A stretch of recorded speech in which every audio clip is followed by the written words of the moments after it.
And Laurent Sibille will introduce the rest of his panel, and enjoy.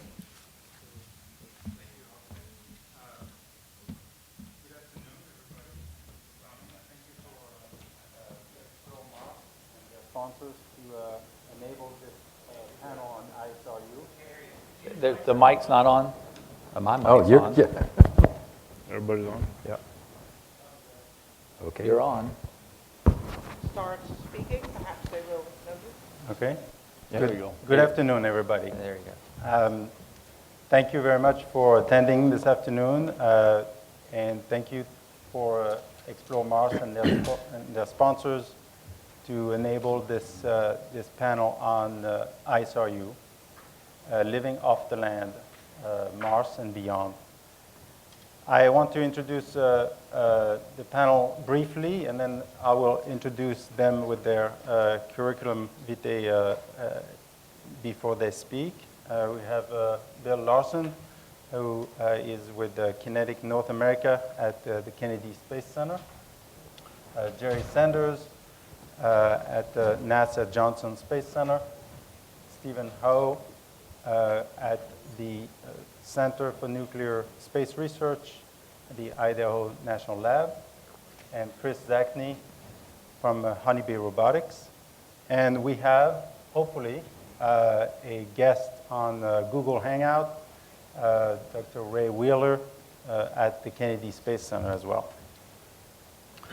Just as an introduction for the panel and launch some of the discussions, the use of space resources has been mentioned already in the first day, and by several presenters, including some that looked at the current architecture studies to go to Mars. I think, indeed, ISRU is, in my opinion, a critical piece to make all this happen. Many analogies have been made to compare what we're trying to do to go to another planet and send humans there to, say, transoceanic migration and pioneering on Earth in our past. There are definitely certain analogies in terms of not bringing so much resources with you and so forth. But there are some analogies that are also important to consider. The reason to go across ocean was also to find new resources, and that was part of the why. Gold and possibly new trade routes with spices and other things like that. Also, the resources themselves brought up the certainty of using resources in those passage, at the end of the passage, also created a mentality that said, we will not take all we need, we will actually trust the fact that we know how to use what we're going to find, even though they had never been there. And in the end, these transoceanic migrations were only possible by using local resources. But the analogy with our past kind of ends there, and certain major differences exist with what we're trying to do to go to Mars or to another planet. Humans are not built to survive in space. They were built to survive on Earth, and that very critical element made it possible for them to actually cross those oceans and to breathe the air, which is a resource as well, and to drink water along the way. Nothing helped them. Nothing will help us on the journey but our own ability to actually use what we're going to find. But the conclusion in the end remains the same. It actually emphasizes the use of space resources as a critical piece, because it is very difficult to imagine, in my opinion, a way to send human beings on our own volition and, of course, on their own volition, to actually spend possibly a year or even more on the surface of a planet where they cannot ensure their survival by themselves. And I think that's a compelling argument to actually insert ISRU as a critical piece in the whole thing. So to start off, we're going to have a presentation by Bill Larson. At the time of his retirement from NASA in 2013, not too long ago, he doesn't look very much retired since he's here, but Bill was NASA's In Situ Resource Utilization Technology Development Manager.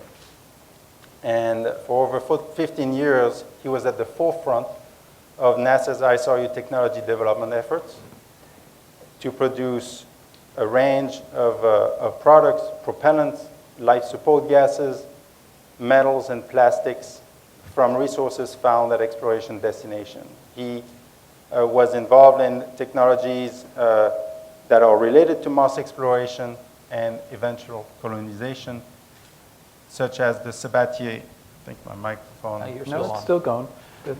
Such as the Sabatier electrolysis systems to produce methane fuel, reverse water gas shift systems, as well as molten oxide electrolysis to produce metal and oxygen directly from the regolith. Currently, he is the ISRU subject matter expert at the engineering support contract at the Kennedy Space Center, working for Kinetic North America. And he's working on the team designing the Resolve payload, which is hopefully which is tentatively scheduled to go to a pole of the moon before the end of this decade. Bill? Thank you, Laurent. I thought I'd start off the panel session by making sure we were on the same wavelength with the audience. At least everybody, when you start talking about ISRU, has their own idea of what ISRU is. So if you could give me my second slide, I'd like to give you the definition. Oh, we have it here. All right, thanks. Didn't see it. This is the definition that my good friend Jerry and I came up with over our years working on this together. And basically, ISRU involves any hardware operation that harnesses or utilizes the resources that we find to create products or services for robotic or human exploration missions. So it can be used in both areas. There are 5 major areas that we looked at. There are more, but these are the ones that we have looked at. First, you start with resource characterization and mapping. You have to know where your ore body is before you can go harvest it. Mission consumable production was one of the biggest areas of our focus because you get the most bang for the buck by making propellant at your destination, the propellant that you need to come home. There's also things that people tend to overlook. You still have to manipulate the environment that you're at. So civil engineering and surface construction is going to be important. We had to have a sky crane to put Curiosity on the surface of Mars because if we had gotten too close to the surface with the size of rocket engine it took to land that, you would have dug a big hole in the ground. So we need to look at civil engineering to create landing pads, perhaps shielding for the astronauts, things of that nature. In situ energy generation, storage and transfer. From the resources we find, we can make solar cells and things of that nature in space. And then you've heard mentioned a few times today, manufacturing, 3D printing and things of that nature. We want to reduce the size of the logistics train that has to support any future colonies on Mars. So ISRU is a capability that involves multiple technical disciplines, and we merge them all together to meet the needs of our mission. It does not exist on its own. It must be connected and tied to other things. You've got to plan to have a vehicle that can be refueled and things of that nature in order to take advantage of the ability to use fuel you can make in situ. So that's my definition of ISRU. Which way does it go? There we go. That's right. All right. So, and it's a key capability, as Laurent was saying, for humans to Mars. The design reference missions that NASA has published all had ISRU as part of that mission. In design reference mission 3, we produced both fuel and oxidizer for the Mars ascent vehicle. DRM-5 was a more conservative approach that just looked at producing only oxygen. But when you insert ISRU into these mission architectures, you can reduce the initial launch mass by 3.5 to 5 times. So that's a pretty powerful cost savings for the mission itself. We have demonstrated these technologies in the laboratory and at analog field tests, but you know, these systems are going to have to operate for a long period of time, and they're going to have to do so autonomously. We're pretty much assuredly going to pre-deploy these assets before we send the crew. Flight demonstrations are needed, though, to put this into the critical path. But let me say that ISRU is not just about Mars. Resources are abundant and potentially at every exploration location that we would go to. And developing these resources throughout the solar system will allow new paradigms for exploration itself. So we have a couple of demonstration missions in mind that we've been working on. You heard in the previous panel session, the science mission director was talking about the Mars 2020 rover, and it's intended to carry an ISRU experiment that will generate oxygen from the atmosphere, probably of Mars. You could also do it from the water that we find there. So we haven't selected the experiment yet, but more often than not, we look at harvesting the CO2, breaking it apart to produce the oxygen we needed. And why is oxygen? Well, of course, we need it to live, but it makes up close to 70% of the propellant mass for the ascent vehicle. So you get a lot of bang for your buck just making the oxygen. We're also looking at the moon. In the latter part of the decade, NASA's been working on technologies and demonstrating those technologies to launch a mission to a pole of the moon to see if the water that we've seen from orbit is a practical resource. We know it's there. L-Cross proved it was at the bottom of a permanently shadowed crater. But can we really design the technologies to go harvest that? And the payload that we've been working on is called Resolve, and hopefully it'll fly later this decade. We have demonstrated this technology. Boy, this thing just doesn't want to advance. And then wait. Advanced fine. You're looking at your own. Okay. So in 2012, we took this technology out to Hawaii, to the Pisces test site. You might have heard Buzz refer to Pisces and the test site they have available on the Big Island. And we tested this system that has a neutron spectrometer to search for subsurface signatures of hydrogen, a coring drill to bring up a sample, an oven to heat it, and a gas chromatograph mass spectrometer to tell us what we find, what is evolved from that sample that we'd pull up. We did this because we wanted to prove that we could do this with a solar-powered mission and in a very short time frame, because we only have 5 to 7 days of sunlight. So if it'll ever advance again, I'm getting to my last slide.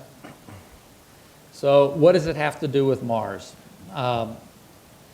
It allows us to practice certain ISRU processes. The Moon and Mars ultimately will require excavation and processing of regolith, so it's cheaper to test some of these ideas on the Moon.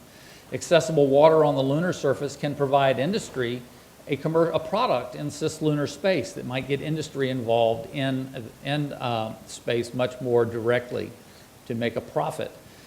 With abundant solar energy, it'll easily allow us to electrolyze that water and create fuel depots in space.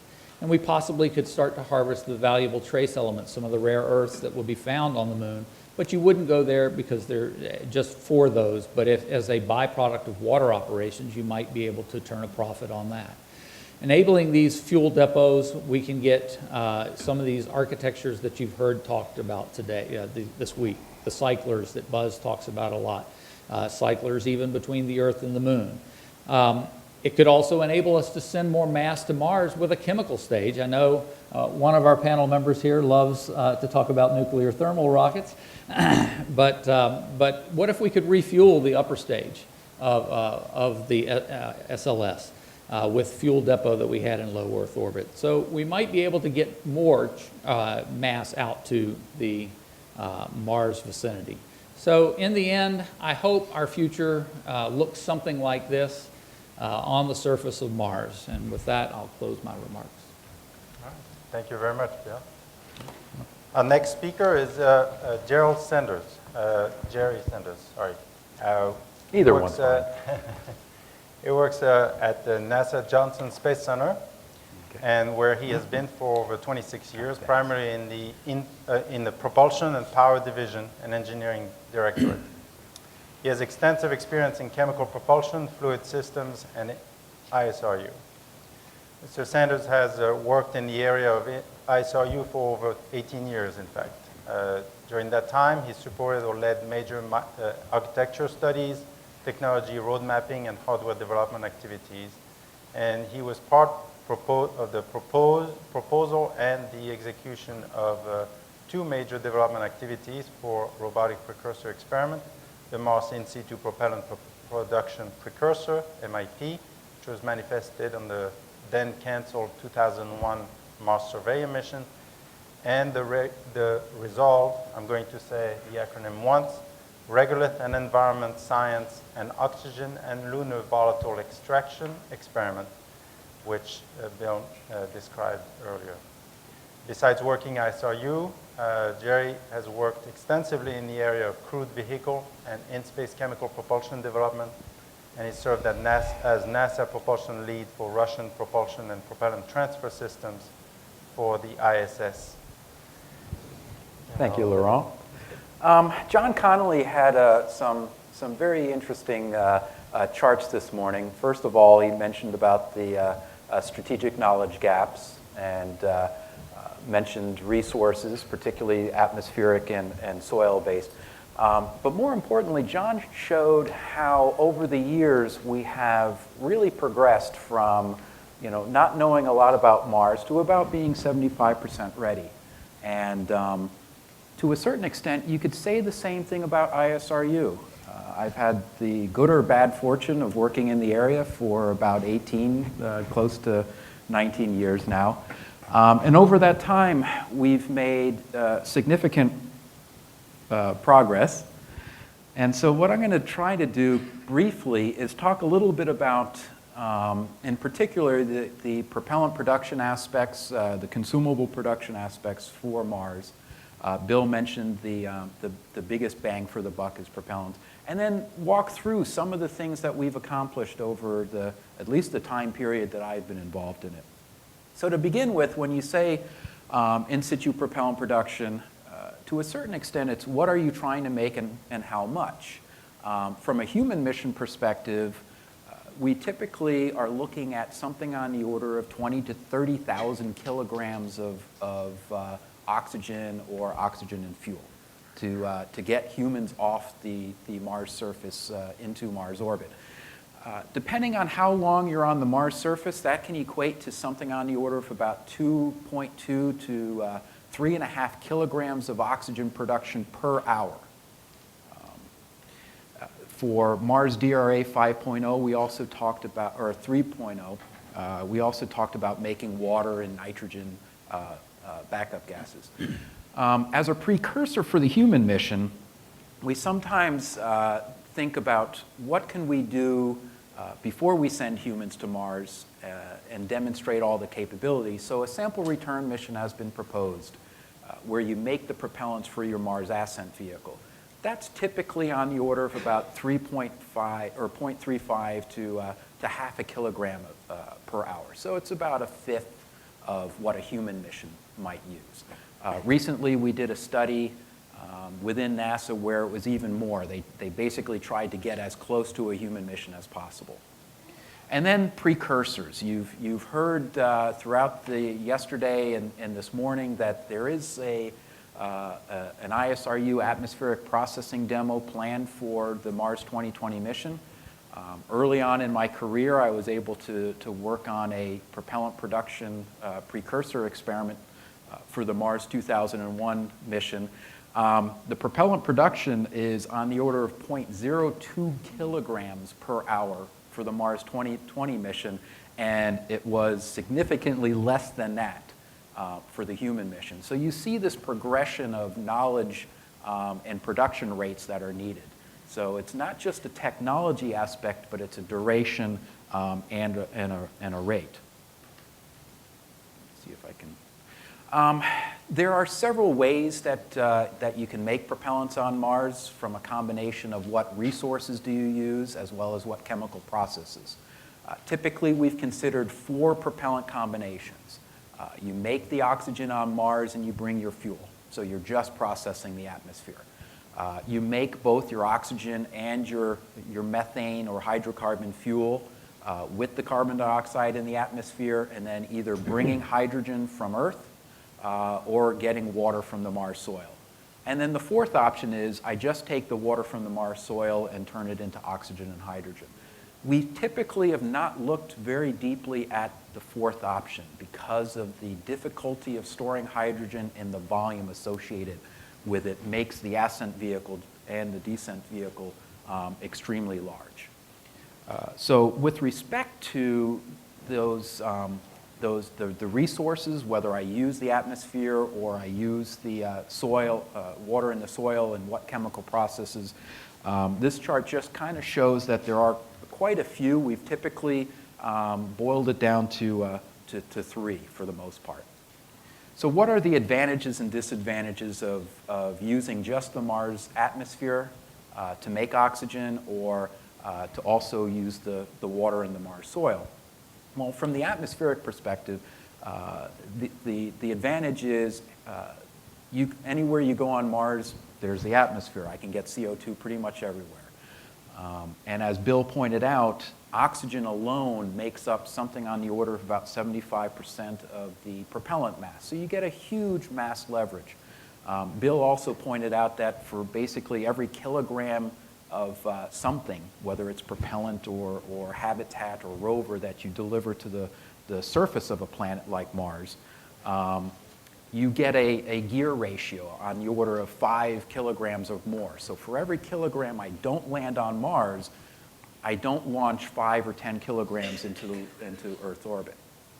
The weaknesses are, hey, I'm not making fuel, so I'm very limited. I can only get the 75%. And I'm limited in being able to use that fuel for other applications. So where's the Mars soil come into it? Well, the strength is we now know water on Mars pretty much is ubiquitous. It's everywhere to a certain extent. And it's near the surface at reasonable concentrations. The weakness is that it's a much more complex process. I have to now excavate. I have to process that soil and drive off the water. I have to clean the water and use it. And to a certain extent, how much water is at a location in its form is going to be a function of where you're specifically going. So if I'm trying to go to a lot of different places, how does that affect my technologies?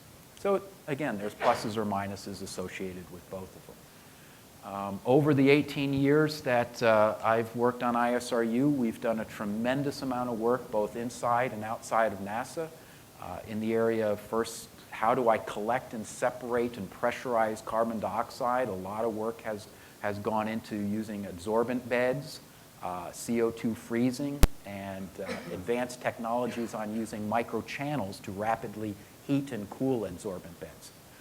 Significant amount of work has been done on how do I process carbon dioxide into oxygen or oxygen in fuels. A lot of the technologies are very similar to what we do in life support systems. So you'll hear the same type of technologies, Sabatier, reverse water gas shift, even electrolyzing carbon dioxide into oxygen and carbon monoxide are things that we've looked at. Methane is not the only fuel. With carbon dioxide and a hydrogen source, you pretty much can make any hydrocarbon that you want, an RP1 equivalent. We've looked at toluene and benzene, and ethylene is actually an incredibly efficient hydrocarbon to use as a fuel. It takes a little bit more steps, but it's chemical engineering 101. We've done a lot in water processing. Water electrolysis, how do you clean up the water and clean up the gases that are evolved, and then soil processing. The thing that causes the greatest heartburn about Mars and digging up soil, over the last 5 to 10 years, significant amount of work has been done specifically for the moon. We started to work on how do I dig up soils on the moon and perform hydrogen reduction or volatile extraction. And you'll hear probably a little bit from Kris as well in terms of how do I get the icy soil, the ice from Mars soils. We've done a lot of work at the system level, so not just the technologies, but we've actually built up first and second generation systems associated with Sibille water electrolysis, reverse water gas shift, and CO2 electrolysis. And then, as Bill pointed out, we've actually field tested 2 end-to-end systems for hydrogen reduction of lunar regolith. Well, it's basically the same thing that I would do on Mars. I need to excavate the soil, deliver it, heat it up, drive the volatiles off of it, collect water, and then electrolyze that water. We've also actually done work in the past on flight demonstrations, and as has been mentioned, we're working on them now. So the MIP 2001 Mars Surveyor lander payload, it's sitting in bonded storage. We thought about reflying it, but you know, the technology is pretty old and the scale was pretty small. As was mentioned, I believe by Lisa May, the SMD and human exploration programs had worked together quite extensively in the mid to end 90s. So not only was MIP manifested on the 2001 Mars Surveyor lander, but there was also a second ISRU payload that had been proposed for the 2003 Surveyor lander. And we started preliminary work on that demonstration as well. And then the question mark is, in the near future, we're going to select a demonstration for the 2020 mission. And as Bill pointed out, we also are looking at water and volatile characterization for the moon, which has direct ties to what we might do on Mars or asteroids. And then basically, I think I'm going to end it with this last chart quickly, that we have demonstrated a lot. From a propellant production perspective, it's still fairly small. We're nowhere near the 2.2 to 3.5 kilograms per hour that we need for a human mission, but we're getting close to a sample return mission class for both the atmospheric processing and the soil processing aspects. To a certain extent, I think the technology is very close to where we want to do. We want to tweak it a little bit more with respect to reducing the mass and increasing the chemical efficiency, but we're now really getting to the point where we want to put time on hardware. We're going to have to operate these things for 300, 400 days, and that's a new challenge that we'll have to face. And with that, I'll pass the baton to my colleague. All right. Thank you, Jerry. Next, we've invited Dr. Stephen Howe to introduce the issue of power on the surface. And Dr. Howe is currently the director of the Center for Space Nuclear Research at the Idaho National Laboratory, which he founded in 2005. The CSNR is engaged in facilitating research and education of nuclear technologies for space exploration, and is currently investigating the development of radioisotope-powered Mars Hopper, a revolutionary small radioisotope power source for microsatellites, a new nuclear rocket design that uses low-enriched uranium, and the fabrication of tungsten-based fuels for nuclear reactors for power and propulsion in space. Dr. Howe. Okay, thank you. Thank you, Laurent. And thanks for the invitation. It's an opportunity to try to tell you some of the technologies we're working on. We tend to focus a little bit farther downstream in the 5 to 10 year out perspective. And I'm just going to briefly run through some of these that we think will revolutionize how we do planetary exploration. I should point out, of course, the title, Power May Be Critical. I'll be talking about radioisotopes and reactors, critical assemblies. In fact, I think power is the common denominator of everything that Bill and Jerry have talked about so far. We always talk about how we're going to do production, but in all cases, you either need electrical or thermal power. And in fact, one of my complaints about NASA's programs in the past has been they haven't had any power programs. They just assume the power is going to be there. I think everyone has heard the first few bullets here. ISRU clearly can let you do things you can't do otherwise. You can do them affordably and reduce the amount of launch issues. The question is, how will you get power on Mars? You could use wind, but it's pretty low density. It's pretty dirty. You could use solar, obviously has worked, but I think they've recognized that the dust in the wind tends to cover up the solar panels. You could do chemical systems if you have the ISRU processes underway, but you got to have power to do the ISRU processes. Yeah, that's second law. So that's why we end up going to nuclear, and I'll try to make the case as to why nuclear is an attractive option. Nuclear power has been used in the space program since the Apollo days. There are still RTG-powered instruments up on the moon. They're still working. So it's been part of the space program from the beginning. The Voyagers are still operating after their launch in 1977. They essentially have been launched safely for decades. The advantage of nuclear systems is high specific energy. And we'll make that distinction here in a minute. Excuse me. But plutonium-238 essentially has 160,000 times the energy per kilogram as chemical systems do, chemical combustion. And so if you converted that at a 25% efficiency to electricity, just to set the scale, you get about 400,000 megajoules per kilogram for radioisotope source, whereas the best lithium-ion batteries we have are 0.72. So that's a little over 400,000 times the specific energy of the current batteries. The problem with radioisotopes is they have low specific power. They don't give the energy out very quickly. And as you'll see in some of our systems, that's where we try to solve that problem by accumulating it over long periods and then dumping it over short periods. Fission surface power was deemed, as far as I remember, by the NASA Mars architecture team in 2008 as enabling for a human missions to Mars. And that's where I get the power may be critical. With the term enabling, they say they really can't do it any other way. In addition, nuclear thermal rockets were deemed the preferred propulsion system by that same MAT study in 2008. And so I'm going to dwell a little bit more on the nuclear rockets, even though it's not really an ISRU issue. I'm going to have to take the time to mention it later. Count it again. So I'd like to just run through quickly what we think might be, in the world of entrepreneurs, it's technology disruption. But essentially what we're trying to develop are very small radioisotope electrical power sources. And we think they're high efficiency, they're no moving parts. In essence, what we do is we take plutonium dioxide, we mix it with tungsten powder, and we press it using a spark plasma sintering furnace into a block, a disc. If you put this disc in a vacuum, it'll heat up. It glows somewhere around 1200 to 1500 degrees Kelvin. You let that shine essentially on photocells, gallium indium arsenide photocells, and you have direct conversion to electricity, no moving parts, and it lasts for decades. Now we can make this in any size, and what we're targeting right here in this artist concept is about a 5-watt unit.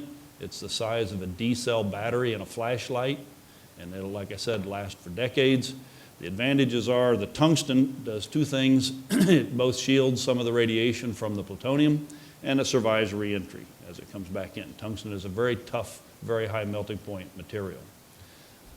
So we think we can get factors of 2 to 3 reduction in the specific mass of RTGs, or radioisotope thermoelectric generators, that are currently used.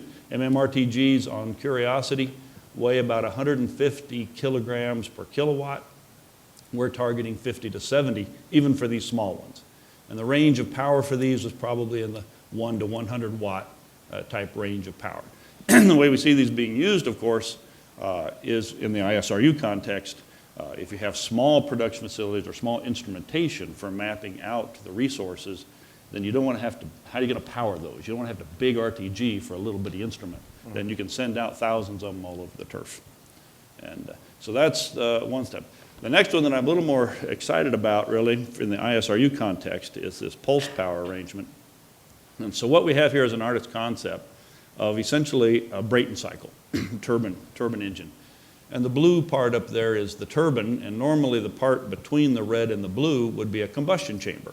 And you would combust your material, the hot gas would flow through the blue turbine, turning the shaft, which then turns a generator, and you would then take the exhaust gas and cool it, and then recompress it with the red component there.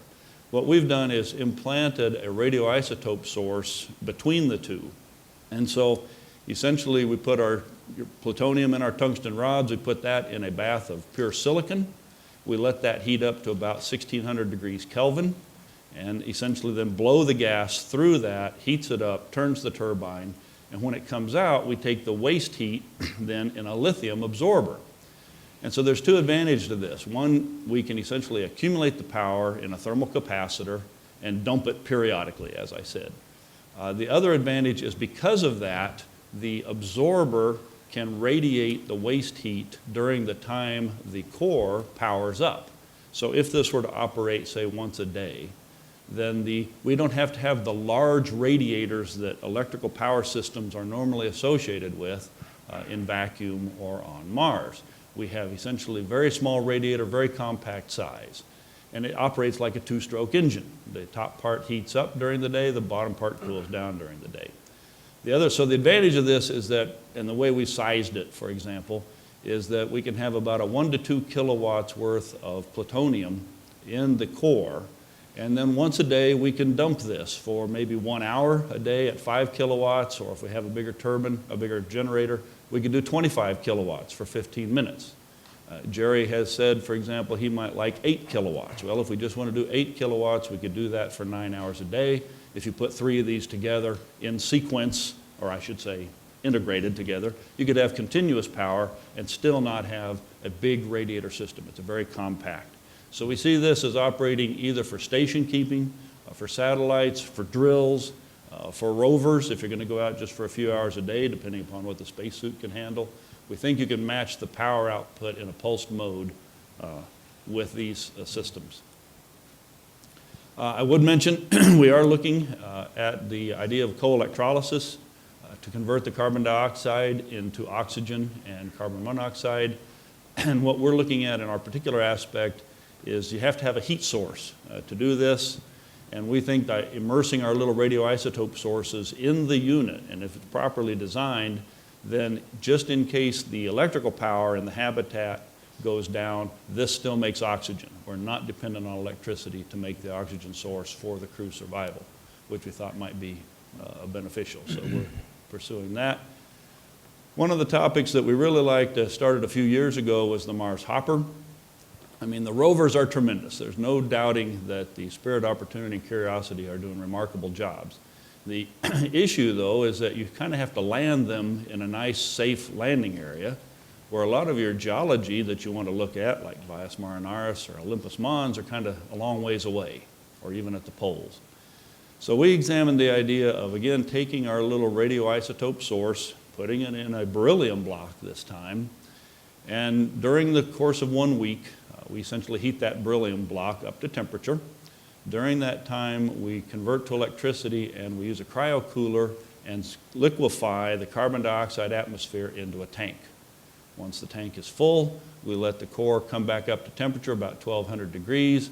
We blow down the carbon dioxide through the core, and now we got ourselves a little rocket.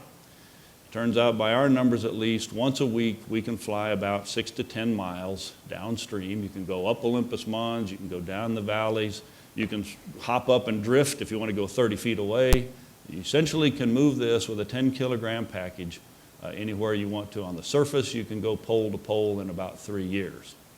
And so we feel that this will last as long as the mechanical parts last. The radioisotope will last for decades.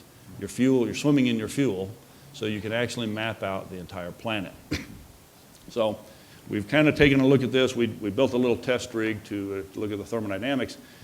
So what I want to show now, the next slide is a small animated movie that the University of Idaho Animation Department took. Many of these concepts we've thought up over the years. I then turn over to my CSNR summer fellows. Each year I bring in about 18 grad students for 10 weeks, and I come up with these concepts, and then they do the feasibility studies, and they generate all the SolidWorks pictures and all the stuff I can't do. We then took those and gave those to the U of I department, And they made the movie that's going to come up. But I need to expand just a little bit because it's going to pop right into it.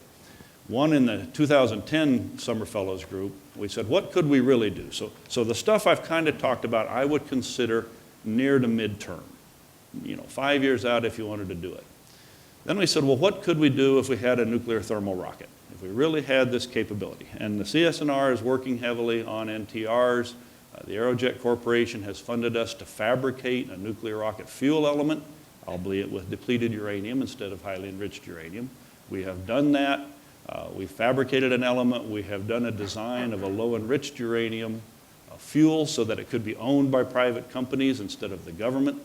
We've looked at doing ground testing in an affordable manner. And so our estimates are that something on the order of $500 million to $1 billion in 5 to 7 years, we would have a nuclear thermal rocket. And the advantage of NTRs is that they're not dependent on the combustion. All I got to have is hydrogen, methane. I can use any gas I want to effectively as propellant, which fits the ISRU kind of nicely in that I don't have to do 2 bipropellant type systems. So that's one nice advantage. They run at about 950 second specific impulse, which is twice the SSMEs on the shuttle. We tend to use them with hydrogen just to keep the total mass and low Earth orbit down. So what my summer fellows did one summer was say, all right, let's assume we've got this. And we'll use an NTR to go from Earth orbit to Mars orbit. And you'll see in the animation, we then deploy a system around the equator of Mars, and it drops off hoppers periodically, about half a dozen of them. Maybe, I think we did a dozen in one launch. And you just drop them empty of fuel. They hit the ground, they start this condensation process, and then they jump like fleas on a hound dog in all directions. Now, the advantage then was that they can pick up samples from anywhere, all over the planet, and hop back to that nice flat landing zone where you want to do a sample return mission. And they can either drop off samples or just carry them with them. And so now you could get samples from all over the planet. And whereas I think the current Mars sample return mission had 3 launches of the SLS to bring home 1 kilogram of material, if you allow for the use of a nuclear thermal rocket to first distribute the hoppers, and then we used a second NTR that went to Mars, and it dropped a third NTR that actually had ammonia in its propellant tank. It landed as descent onto the surface, soft landing, where the tank was empty, refilled the tank just like the hoppers do over a 2-year period with liquid carbon dioxide, picked up all those samples from the hoppers, and flew back up. And with one Atlas V launch, we could do 100 kilogram sample return with a single Atlas V launch. So that's the animation you're going to see. I felt Stephen, I'm sorry. We're going to have to switch the schedule a little bit, and because our panel has some issues in time. Sorry? Kris is going to have to leave very soon at 3 o'clock, so I'm going to No switch movie. to his. We'll go back to the movie after Kris has left, because he has a plane to catch. Thank you. Let's switch to that. Dr. Kris Zacny is Vice President and Director of Exploration Technology Group at Honeybee Robotics. His expertise includes robotic terrestrial and extraterrestrial drilling, excavation, sample handling and processing, geotechnical system and sensors. He's the author of a book called Drilling in Extreme Environments, Penetration and Sampling on Earth and Other Planets, and has extensive drilling experience all over Earth and some in Mars drilling as well. Thank you. Kris. Yeah, I'm going to stand up. It's probably easier. All right, Mars is a very interesting planet. It's very much like Earth. You have polar regions, which is mainly ice. Then you have permafrosted regions, somewhere in the mid-latitudes. And then you have equatorial regions, which is sort of like a desert.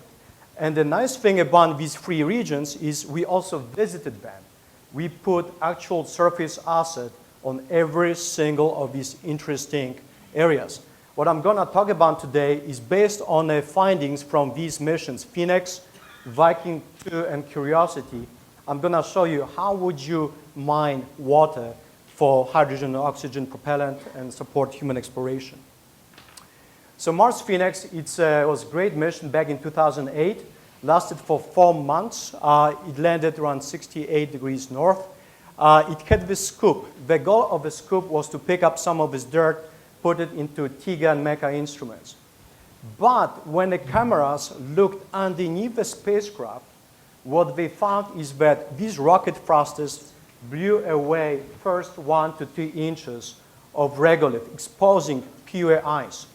So all the stuff that you see at the back, this red stuff, if you take a broom, shovel it away, you're going to get to pure ice. You can have a hockey game. So how would you do that? Well, the nice thing, again, about Mars is very close to triple point of water. This is a phase diagram. The triple point means if you take ice, you heat it up by various means, it's going to turn to either a little bit of liquid, which is going to be very unstable, or sublime right away. This is experiment I did in a Mars vacuum chamber. I used very inefficient drilling into icy soil, and the particles you see flying out is essentially particles blown out by water vapor. In this case, I was putting heat generated through a drilling process. You can put other heats, like, for example, RTGs or even sun. So this concept shown over here is a greenhouse. It's a passive, purely passive system. Yes, once you establish this greenhouse, every so often you come and you collect the water. Idea is that you create a greenhouse, the heat sublimes water, water climbs up onto these, water vapor essentially goes onto these trusses called fingers, and then percolates down around the rim and is pumped into a storage container. This is a nice thing about that location. The bad thing is every winter you have around 10 feet of carbon dioxide ice. So your operation is going to last for maybe a couple of 3, 4, 5 months, and then you have to go somewhere else. The mid-latitudes where Viking 2 landed, only recently we found something remarkable. If Viking 2 could dig another foot, it would have hit permafrosted soil, ice-cemented ground. Another foot. And it's Viking 2 landed just over there. What you see behind me is water ice frost during the winter times. During winter, you can essentially take this frost and process it into hydrogen oxygen. But during the summertime, you would want to dig below the surface into this ice-cemented ground. And how do you do it?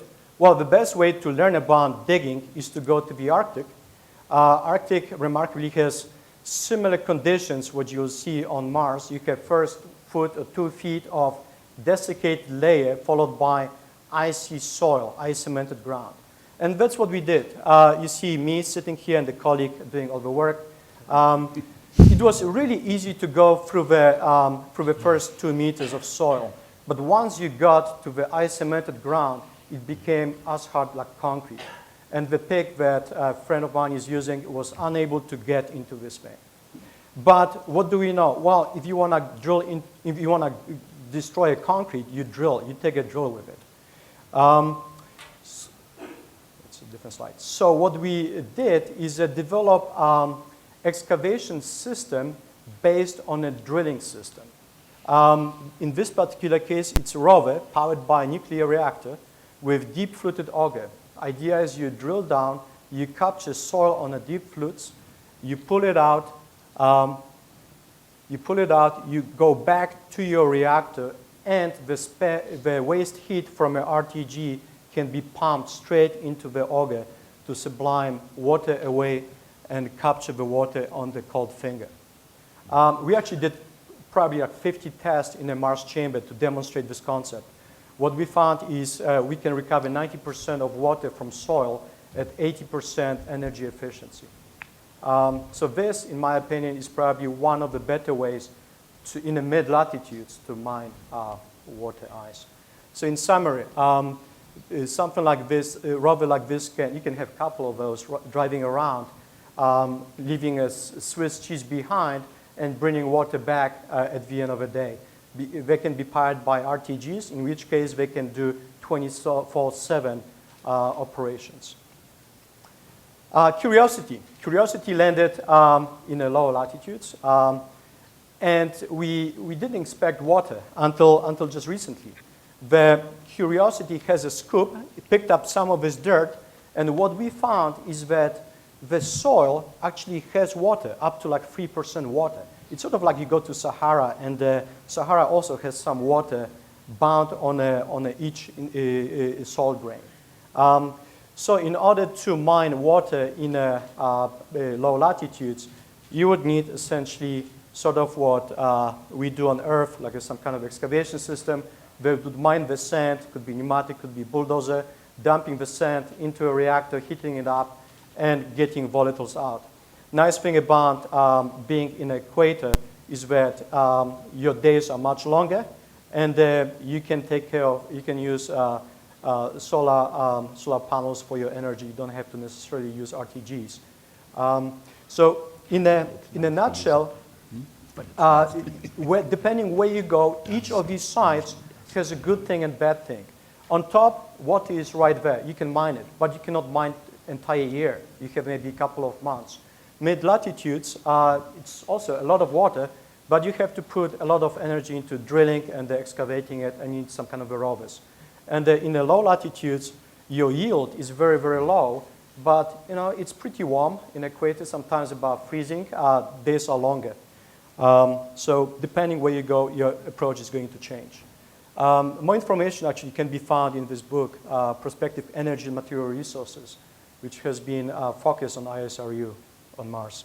Thank you very much. And I'm sorry, I need to run. I've got a plane to catch. Take your mic off. Thank you. Take your mic off. Yep. Okay, thank you very much, Kris. Yeah, we're having a few technical difficulties reaching and dialing Dr. Wheeler at the Kennedy Space Center, but it seems to be working, so we're going to ask for your patience. We're going to live test it. And, but while this switch is going to be happening, we're going to go back to Stephen's video. So and I'm sure he'll enjoy talking more about it. And so let's do that. All right, let's see if it works. I think he said it would go automatically. So we should see, there we go, we should see a nice little nuclear rocket heading away from Earth. And is there sound or? Whoa, there we go. There's weird sound. Thank you. And so now it's going to drop off, essentially, hoppers around the equator.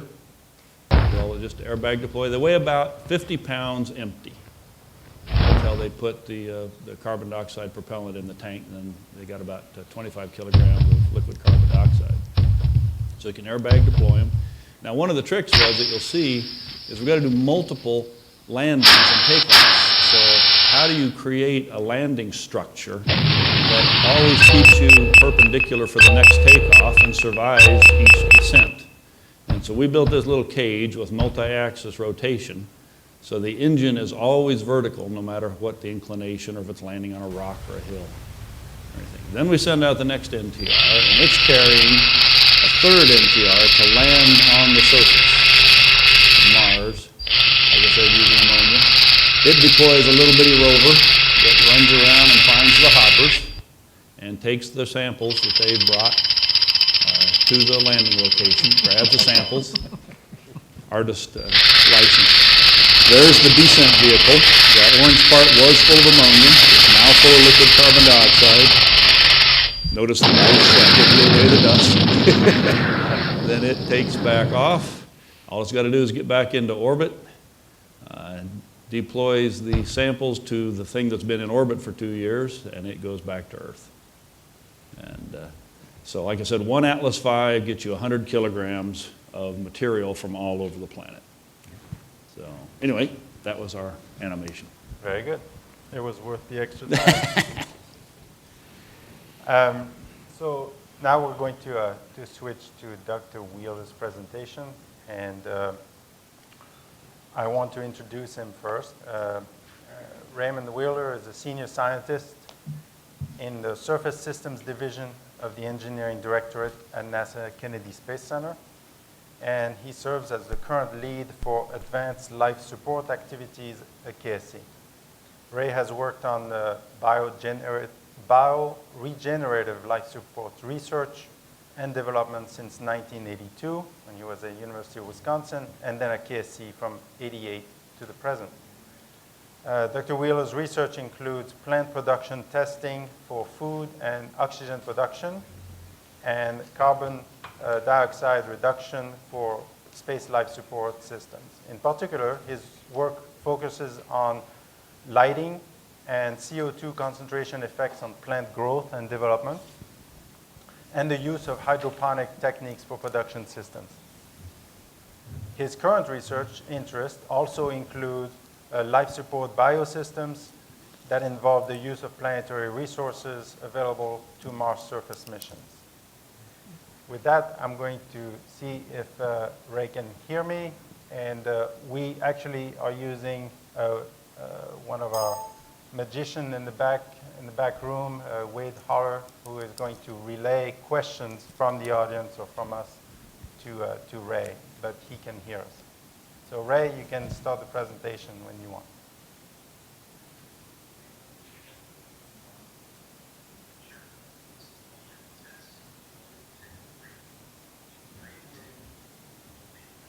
The audio is very weak here in the audience.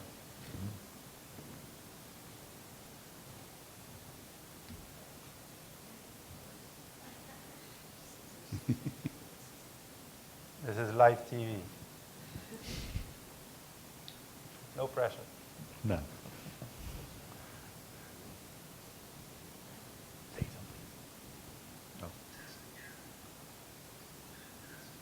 Can they just turn the volume off? I don't think they're piping it out here. It's we can hear a little bit on our side. I don't know if the audience can hear. Just take the microphone, hold it up to wherever it is. Take one of your microphones.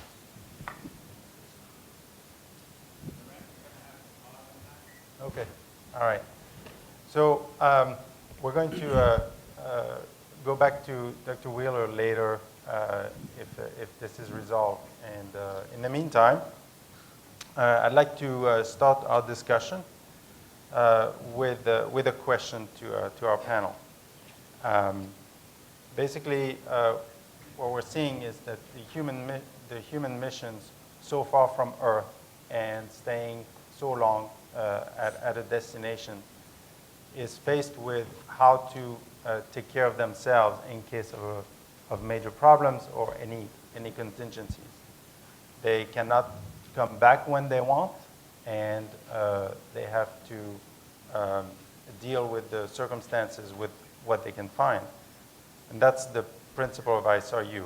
So to the panel here, I'd like to explore a little bit more what are the needs of a crew in that situation beyond what we've highlighted here, which is specific propellants for a rocket to come back, like, for example, water for their own consumption, or maybe the loss of water that they have to replenish, or the loss of vital gases, buffer gases for their air supply.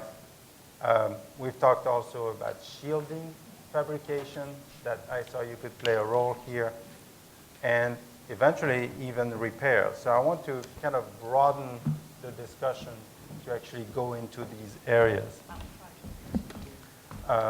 So I'd like to address the question first maybe to Jerry to see.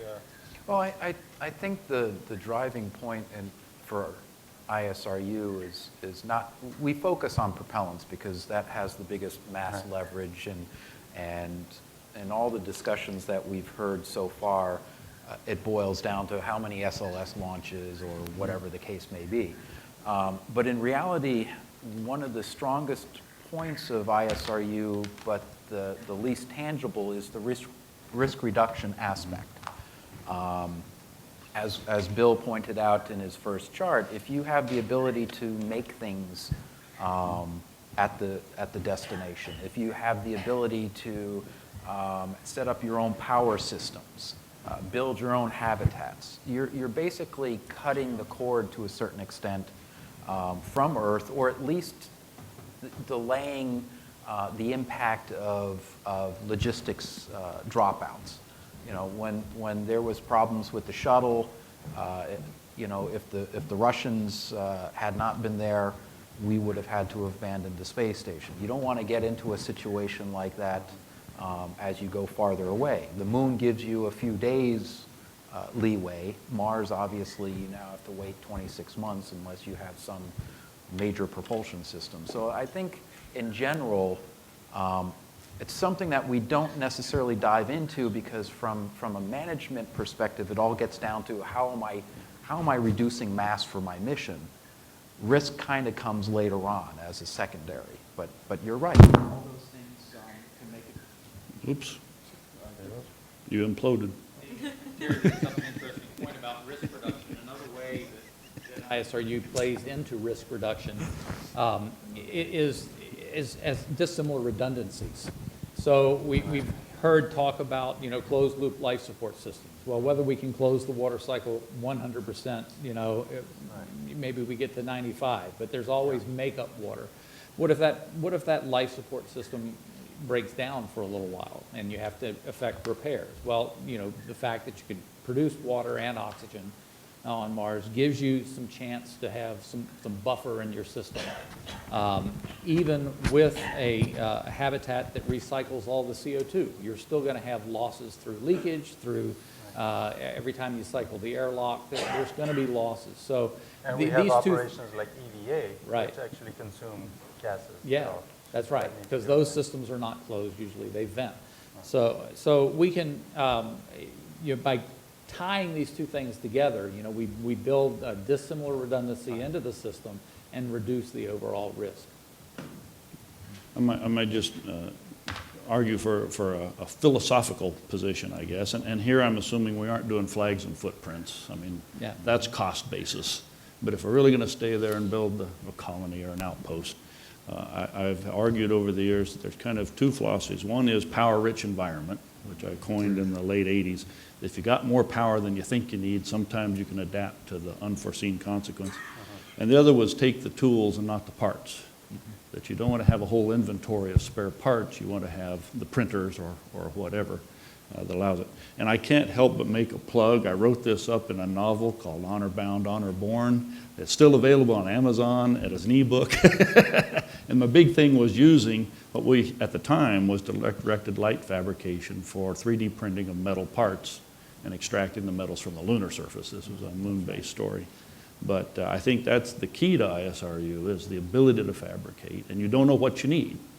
And but having the basic feedstocks is also important. Right, exactly. And one of the things I don't think we really talked about in our presentations was we also looked at being able to extract metal from lunar soils. Yep. A process that Laurent worked on with molten oxide electrolysis, which gave us oxygen, but it also allowed us to come up with pure metals that we could extract and separate them. Now, beyond this, the challenges that I see are, and I wish Kris had been able to stay, but you know, when you start thinking about really accessing the regolith beyond just sampling it once in a while, right? You're getting into power-hungry infrastructure, and then you're getting into the reliability of mining equipment. How much maintenance do they require, and so forth. So, is there like a horizon that we cannot quite see beyond in terms of systems engineering, so far away from, or are we just going step by step and say, okay, we'll deal with that later? Well, the first step that I talked about in you know, our characterization of what ISRU was is prospecting. Yeah. And we're very much in that prospecting phase. You know, we've now seen that Curiosity found water in the dust. Well, that's probably pretty easy to harvest if I settle for a low yield. If I go deeper and want higher yield, then you know, maybe I'm getting into hopefully briny soil rather than permafrost. But we have to do the prospecting first before we really know if we can design the appropriate systems within the reasonable energy budget and mass budgets that we have. Right. Yeah. And no, Yeah, go ahead. Is Ray, looks like Oh, he well, might be. let's answer the question then. Okay, well, I just to add a little bit more. Want me to speak now? I think we've started to work step by step. First, the atmospheric processing for Mars. I think that, you know, the technologies are similar to life support system. We have a lot of good technologies, and now it's a matter of putting time on hardware. With respect to mining water, we've done a lot of very good preliminary work, but there's tremendous terrestrial experience.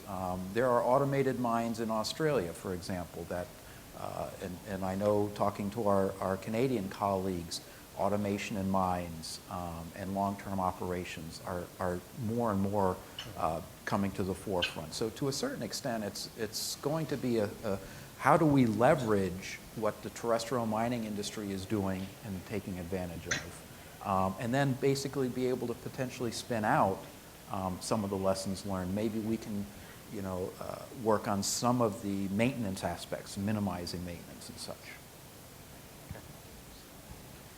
Let's see if we could go back to Dr. Wheeler. Ray, you can speak now. Yes? We can hear you.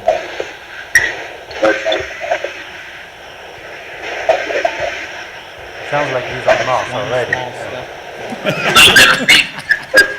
I can hear everything okay. We can hear you and we can see you. Yeah, and the mission control. Whenever you want me to start, just let me know, and I put the PowerPoint up. Okay, the We can hear him, PowerPoint we just is can't currently. PowerPoint is running. Okay. All right. Well, thank you. It's been some trials and different challenges going here, but I appreciate the opportunity to participate in the session today. Unlike some of all the previous talks, I'm going to kind of go into a different approach completely into ISRU, and that's using biological systems. So next slide, please.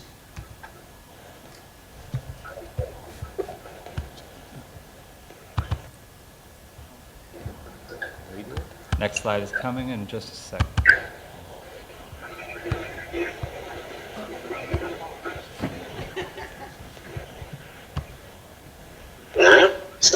Next slide is up. Okay, there we go. Okay, and in particular, what I'm going to just suggest to the group is, and this is nothing new, is the use of photosynthetic organisms. Historically, they've been more considered for life support, closed life support systems, but a lot of the functions that they would perform there are very analogous to what you'd be looking for in ISRU technologies.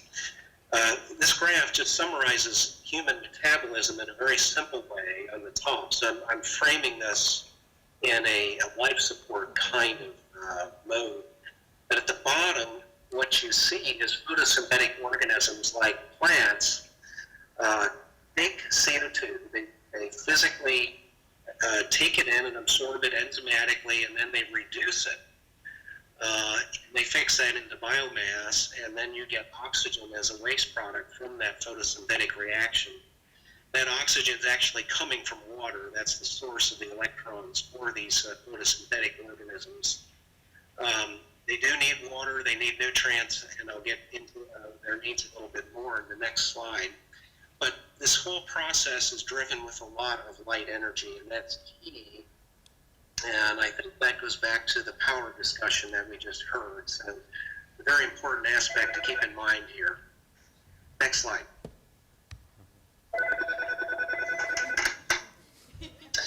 Okay. It's, in my opinion, the external surface right now in Mars is far too harsh for any living organisms. And so anything that you do biologically for ISRU, I think you would need to do in a controlled environment. And that means you need to control the temperature, the pressure, humidity, you'd have to provide them water, nutrients, and very likely radiation shielding. Know a little bit less about that.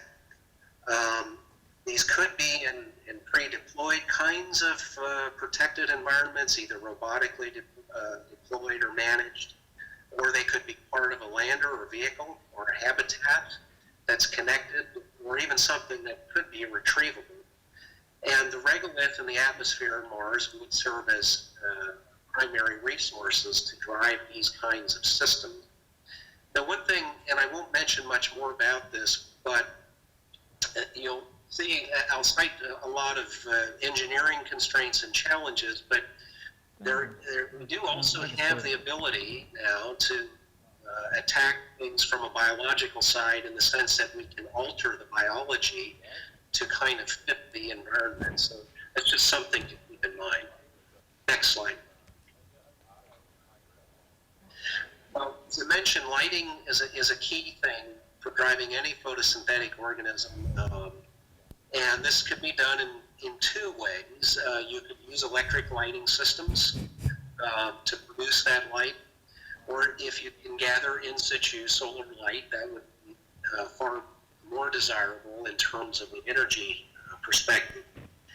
Electric lighting has its challenges. They're very high power requirements. You have finite lamp life, thermal management. If you have a 400 watt electric light, you have a 400 watt electric heater going inside a habitat. So that's something you need to plan for. If you can use solar lighting, so much the better in terms of the power. But you have to consider the setting.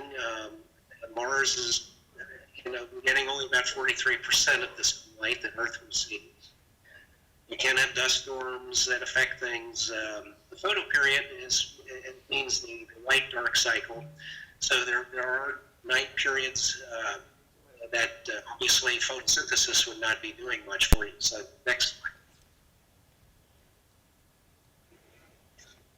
This is really kind of framed in terms of life support, but I think the same thing would apply in terms of oxygen production for ISRU. If you look on the x-axis, I've plotted light. It's an integrated measure of light per day, and on the one y-axis is productivity. On the right y-axis is productivity of plants. And I'm just expressing that there as grams of biomass, dry biomass per meter square per day. What you see is that it goes up almost linearly as you increase light. And on the left y-axis, that means that the area required, in this case for human life support, drops down as you get more and more light. And then just as reference points, I've marked there what a bright sunny day on Earth would be, something like 55 to 60 moles a meter square per day. And on Mars, it's something like 30, which actually isn't too bad. That's pretty good lighting for some greenhouse settings, even on Earth. Next slide. This just shows what plants can do in a closed system. I won't dwell on this because we're kind of behind time. I mentioned electric lighting, and the front-running technology now really seems to be LEDs. They're long-life devices. They're solid-state. And 10 years ago, I wouldn't have said this, but their electrical efficiency now has increased remarkably in the past 5 to 10 years. State-of-the-art red and blue LEDs now are in the range of 50% electrical efficiency. So if you provide 100 watts of power to a very state-of-the-art blue LED, you can get about 50 watts of light out of it. This is really remarkable improvements in terms of electric lighting now. Next slide.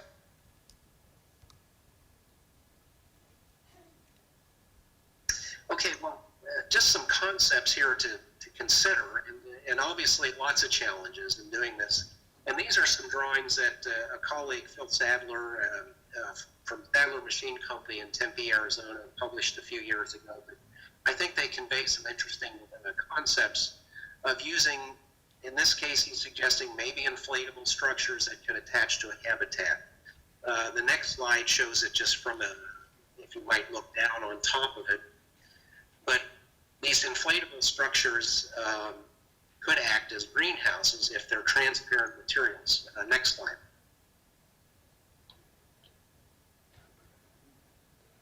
Just shows it there. Now, lots of challenges. These materials would have to be transparent. They'd have to hold pressure. And they have to deal with thermal issues. Maybe you could mitigate that by covers at night and so forth. And then there's the radiation issue, and that's what you see in this slide. Maybe these either plant or algal growth systems could be shielded with regolith, and then you collect the sunlight and deliver it inside to protected structures for your oxygen production system. Next slide. We have demonstrated the capability of collecting sunlight and delivering it inside to protected habitats. This shows a demonstration of a system built by Physical Sciences Incorporated, and Dr. Takashi Nakamura was the principal investigator for this. You see parabolic collectors there that concentrate sunlight. They're on a tracking drive.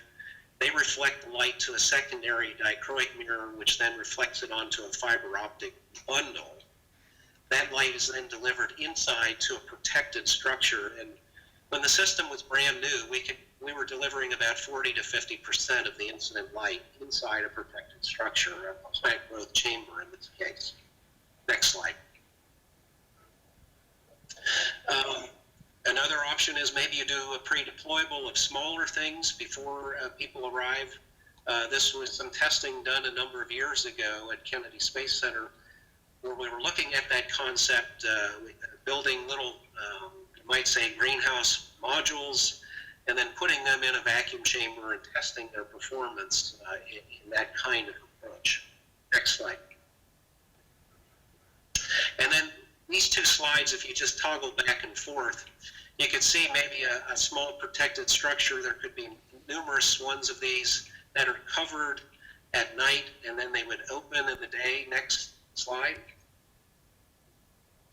So the covers would act as thermal insulation at night, and then as they open, they can act as reflectors and increase the light that's harvested back inside the structure where you have your photosynthetic organisms that are generating the oxygen. Now, a lot of subsystems that have to go with this.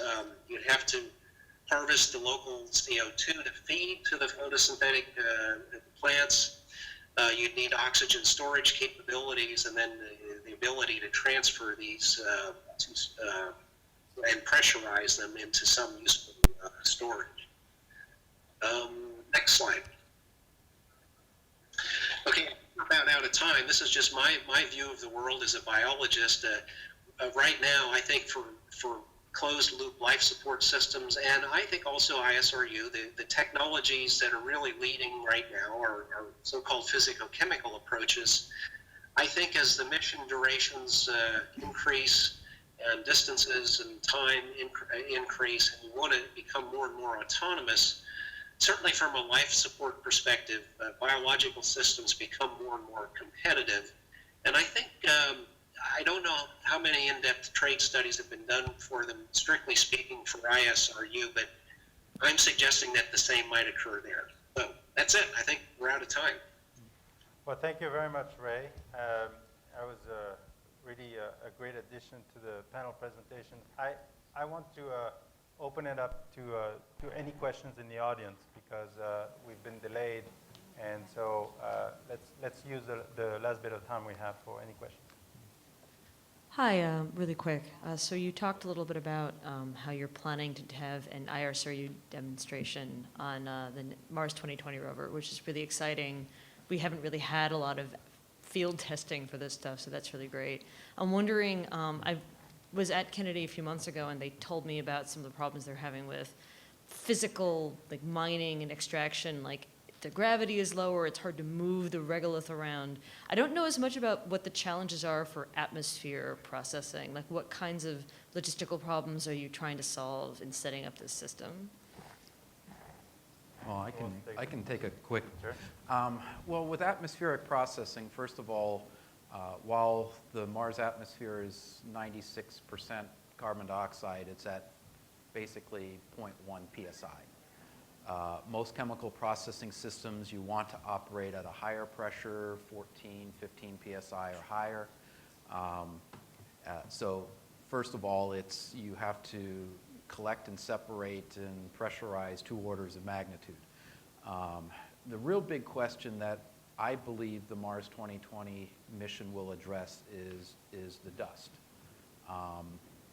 It's fairly small, but the question is, if I'm operating for a long period of time, what is that dust impact going to be to the mechanical systems?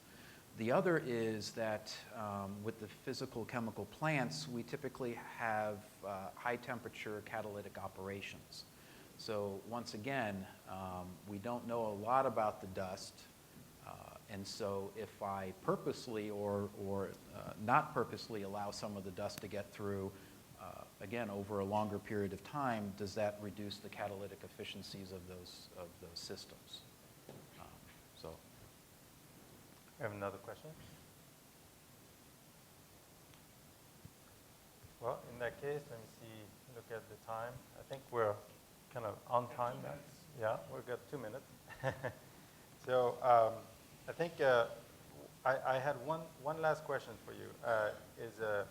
We obviously live in times where there's a lot of talk about private government partnerships in space, and not a lot has been talked about what Mars-ISRU how it would fit in these schemes. But is that something that would be a key factor to actually make certain things happen?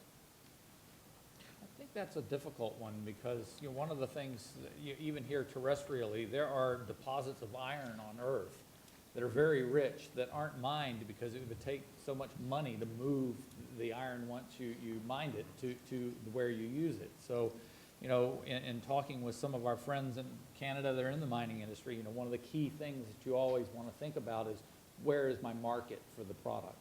And so while we can find a market for propellant for the ascent vehicle, finding a market that we, until we start expanding to a colony, I think it's pretty hard to find a market there at Mars. But you come back closer to cislunar space, then perhaps it does become more viable. A lot of times people think about the moon as far away, so to speak, but really low Earth orbit is closer from a delta V standpoint, an energy standpoint, to the moon than it is to Earth. It just doesn't take as much energy to bring things back down to low Earth orbit. So maybe in cislunar space, I think there's commercial viability. Mars, perhaps after we colonize. Yeah, and I think the other aspect is, okay, there's commercializations for space missions, but then there's the economic spin in and spin off for Earth itself.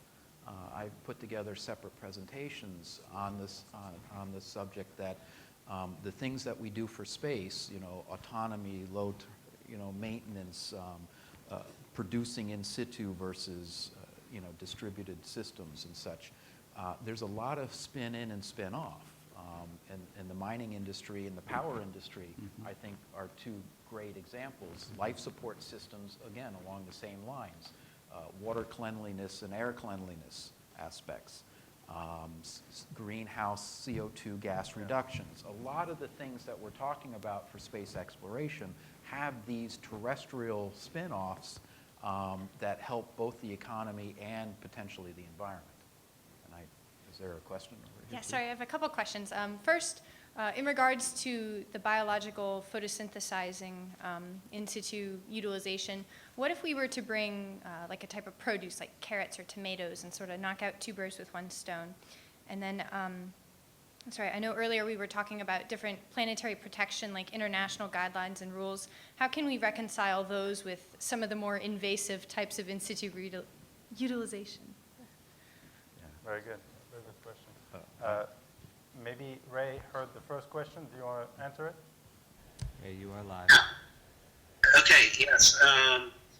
I think as I understood the question, I didn't maybe hear it all, but you were asking about the types of plants and then planetary protection issue.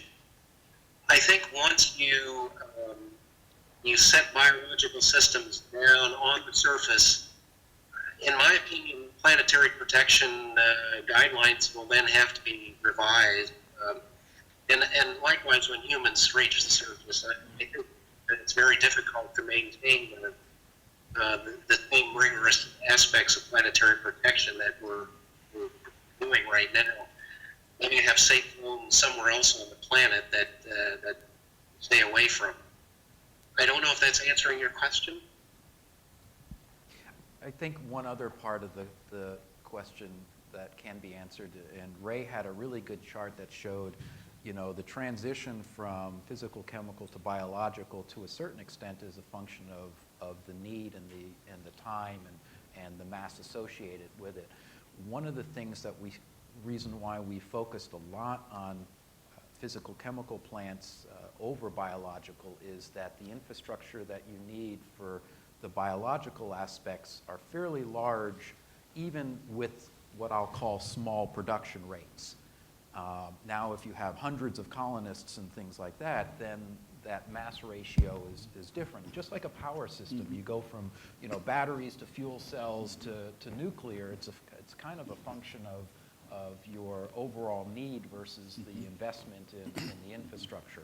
So you know, the photovoltaics and the biological aspects are going to be there. I think they're probably better on the moon to begin with because, again, you're closer to the sun.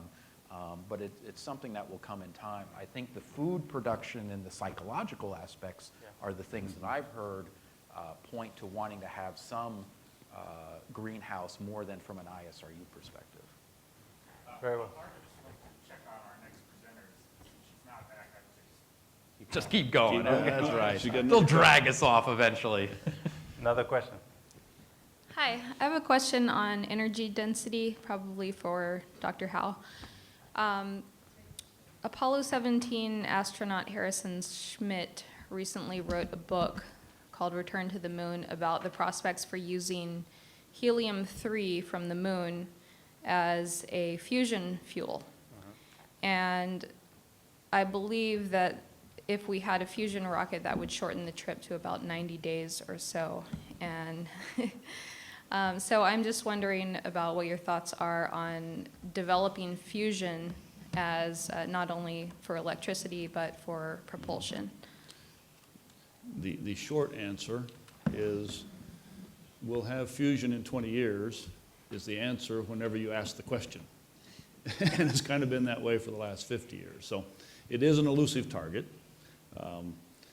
So far it has eluded us. There's two issues with fusion. One is if you do get it to work, how do you turn that into thrust? How do you move the ship? Because you have to work very hard to keep the plasma clean so the fusion works. So usually people leak out some of the plasma and let it drift out, but that gives you very low thrust. So in essence, you're now in competition with electric thrusters. So to make fusion look good, you have to have a very high Q value, so you're getting net energy production, obviously, from it. For electricity, it tends to be large volume, so it's going to be kind of big and bulky, unless you can, unless we make large advances. The only place that's made fusion work, as far as I know right now, is the National Ignition Facility out at Livermore, which is doing the 192 beams of laser implosion. So I think it's pretty far downstream is the short answer. And a lot of people think I've liked fission just because I like it, but I really looked at everything over the last couple of decades, and that's why I converged on nuclear thermal rockets and nuclear power, because it's there, it's near term, it's still high energy density, we can shield it, we know how to handle it. Fusion, even if you get it to work, you're going to have to build the handling capability. How do you handle it? How do you do with the waste products? I know Jack has pushed helium-3 for a long time, but the numbers I'll just point out is that one time we looked at, and I'll get these numbers wrong, you guys correct me, but if I wanted to scoop up a kilogram of hydrogen out of the lunar surface, it was, I think, a ton maybe of soil. Of hydrogen. No, hydrogen, yeah, the worst, the lowest. Right. Yeah. And if you wanted to get a kilogram of helium-3, it was 1,000 tons of hydrogen. Yeah. And so the abundance, while there is very small, we can't even make DT fusion work. Helium-3 is probably a factor of 100 harder. So we don't want to dampen anybody's desire for fusion, but it's a long way away, I think. This will conclude our panel on ISRU for Mars. So I think the panel left you with some strong messages about having a power-rich infrastructure and meeting some real needs of the crew, even the first crewed mission via ISRU. So thank you for your attendance. Good job, guys. Good job.